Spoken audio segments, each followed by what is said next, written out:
Hey everyone, it's me, Arthur Kade, with one of the world's most prolific authors, the fabulous Jackie Collins, and her new book, The Santangelos. Check it out in bookstores everywhere.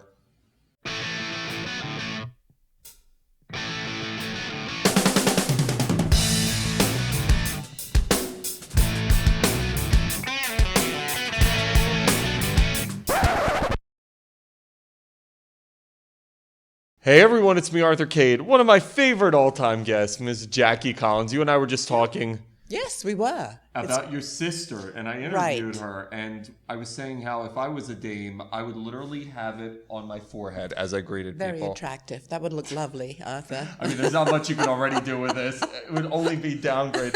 You have a new book out, The Santangelos. The Congratulations. Santangelos. I'm now 100% convinced that you're writing the Kardashian show because the stuff you come up with. Oh my God. I couldn't come up with that crap. I mean, You could come up with that. Oh, yeah, I could come up with it, but I laughed off the page. People would say, this can't be possible. You know, I see things in the news all the time, and I go, if I wrote that, I really would be laughed off the page. Like the two criminals escaping, and, you know, somebody saying one of them was well endowed and good looking, and I'm like, how do they know this about him? And the prison guard who was allegedly, you know, sleeping with both of them. I mean, could I make that up? Yes, you could. I could make it up, but people wouldn't believe it, you know. And the stuff politicians get up to on the side.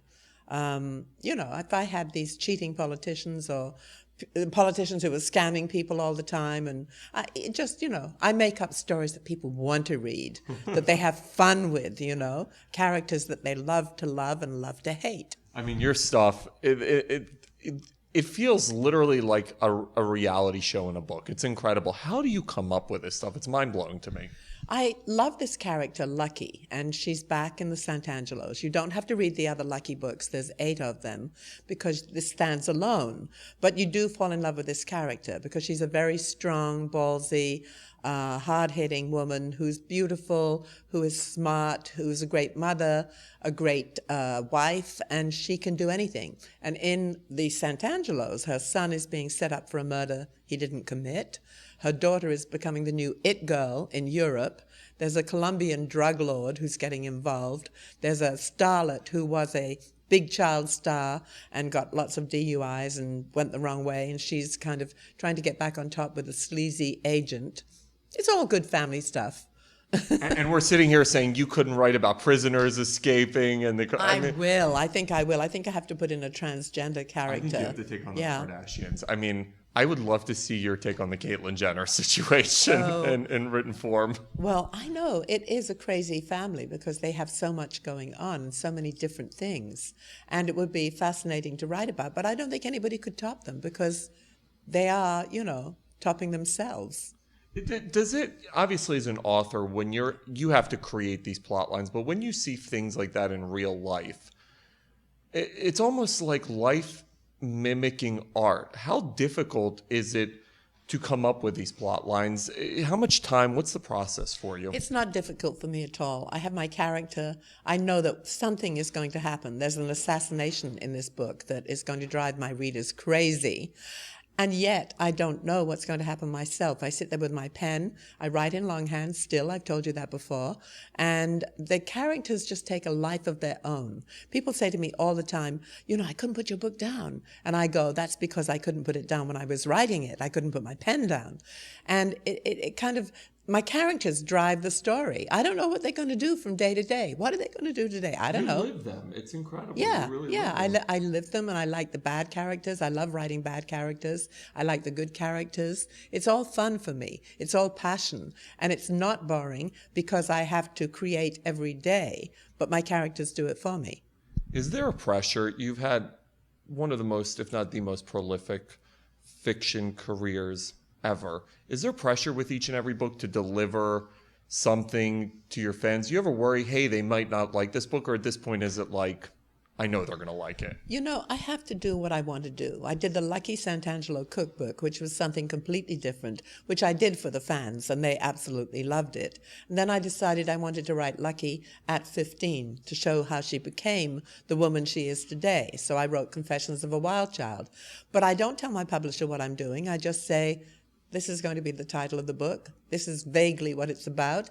And they don't see anything until I finished it. Because I do what I want to do. If I'm going to fail, I'm going to fail on my mistakes, not on somebody else's. And I write for myself. I write the kind of books that I want to read. And I write strong, powerful women, kick-ass women who don't let anybody deal with them badly, you know. And I think it's very important for women to be powerful. I give women power. I empower them. I love this conversation because there's such a need right now, especially in entertainment in Hollywood, to see stronger female characters. Talk to me about your thoughts around what's going on.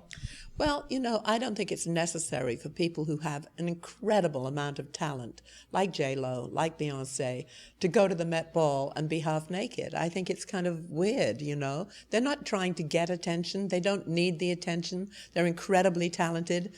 And yet it's all about, oh, look at her ass, look at her boobs, you know, oh, side boob, isn't that exciting?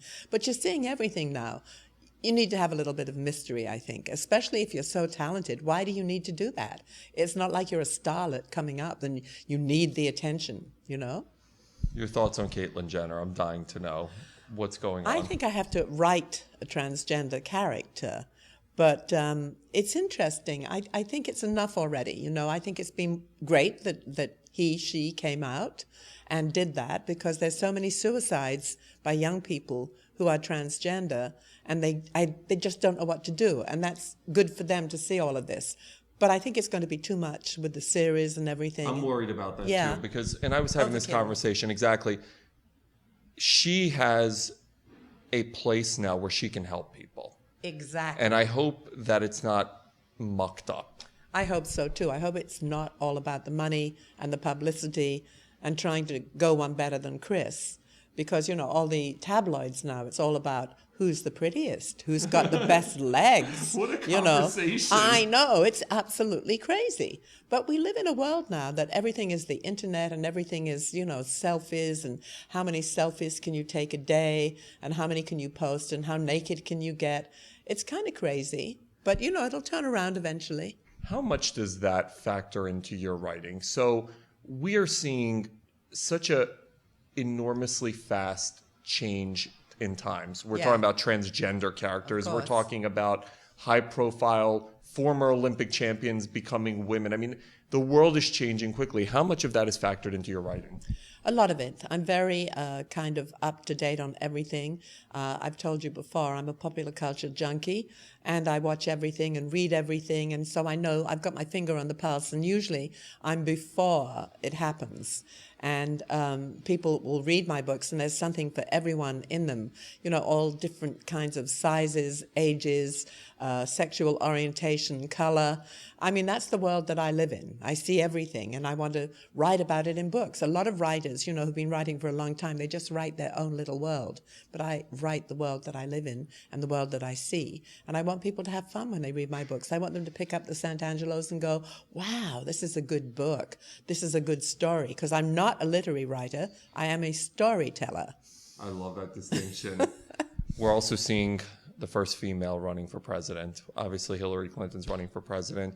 You've delved into politics. You constantly do it in your books. Talk to me about what your thoughts are right now with everything going on in the political climate. Well, it's quite obvious to me that Lucky should be president. I mean, she's the woman that has it all. Lucky Clinton 2020. Yeah, I know. I think people would vote for Lucky. I mean, I want to see a woman in the White House, but not that woman. So interesting. I think there's too much, you know, stuff that has gone on that is not being explained properly. And I know politicians are corrupt. They're all corrupt. They're the Clintons. I mean, come on. Exactly. I got impeached and is now the most popular person on the planet. I could see a book called The Clintons, sort of like the Beverly Hillbillies. They need a the Washington show. Hillbillies. Congratulations. I don't know how you turn this stuff out. You continue to have mega success. And the stuff you write, it just boggles my mind. I couldn't put 2 pages of this together. Yes, and you could if you tried. You come up with 10 plot lines happening, intersecting each other. Yes. And it's incredible. It really is like a television show in novel form. It's incredible what your brain is able to come up with. I'm a television addict, and if I'm watching a good show, I'm right into it. But if I'm reading a book, it is even better than television, because you can create your own visual mind pictures of what is going on with the characters. which brings me to the sex in the book, because I take the reader so far, then I want their sexual fantasy to take over. And that's what happens. They think there's more sex than there is. We're in the golden age of television. Obviously, you've had so much of your work turned into television. But have you ever thought about just strictly writing for television? Because you could take this and create series off of it without probably blinking an eye. Well, I did have 2 series about Lucky. I wrote 10 Hours of Primetime for NBC, Lucky Chances and Lady Boss, and they were both made as miniseries. Nicolette Sheridan played Lucky in one, and Sandra Bullock, in one of her first TV roles, played her 19-year-old mother. Isn't it crazy to say that? I mean, look at Yeah, and I see Sandy, and she says, "Oh, you gave me my start," and it's great. Yeah, I'm working on having The Power Trip made as a 10-part series. I remember when we talked about that. That was That's a movie waiting that's to the happen. life that I want, and it's like Entourage for adults, is what it was. Exactly. So yeah, it's called Development Hell, and you have to really work at it. And I'm also preparing a movie of The Love Killers, which is one of my old books about 3 women who go out to destroy sexually 3 men who are responsible for the assassination of a very powerful woman. Oh, you're the best. Go get this new book, The Santangelos. She's the best.